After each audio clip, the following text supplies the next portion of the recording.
বন্ধুরা, আপনারা তো এটা সকলে জানেন যে আজকে পাকিস্তানের ঘরের ভেতর হচ্ছে ভোট। আর আজকে এই ভোটের দিনে পাকিস্তান হয়ে গেল ধামাকা। নিরাপত্তা রক্ষীদের উপর অ্যাটাক। খবর অনুসারে পাওয়া যাচ্ছে এখনো পর্যন্ত এই আক্রমণে মারা গিয়েছে ৩। যতক্ষণ আপডেটটি দেখবেন ততক্ষণই সংখ্যার বাড়তে পারে। নির্বাচনের দিনও পাকিস্তানের ঘরে শান্তি নেই।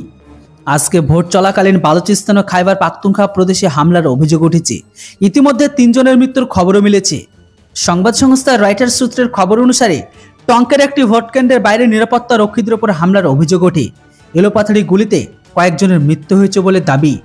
তবে এখনো পর্যন্ত এর ওপর ডিটেলস আপডেট বেরিয়ে আসেনি। আপনাদের বাড়ি আসলে এর ওপর ডিটেলস আপডেট জানিয়ে দেব। দেখুন বন্ধুরা, একদিকে পাকিস্তান এর ওপর আজকের দিনে বিশেষ করে সমস্ত কিছু বন্ধ।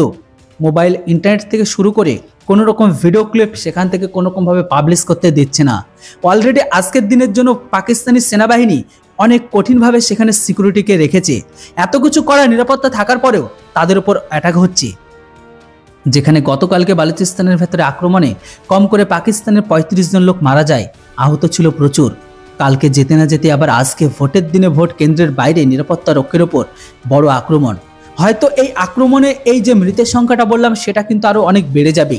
জানি এই আপডেটগুলোতে বিশেষ করে সব থেকে অখুশি হয়ে থাকে পাকিস্তানের পুত্রগণগুলো। আর আমি এখানে কার কথা বলছি সেটা আপনারা ভালোভাবে বুঝতে পারছেন।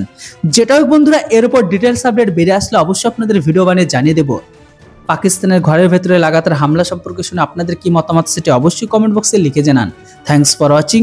জয় হিন্দ, বন্দে মাতরম।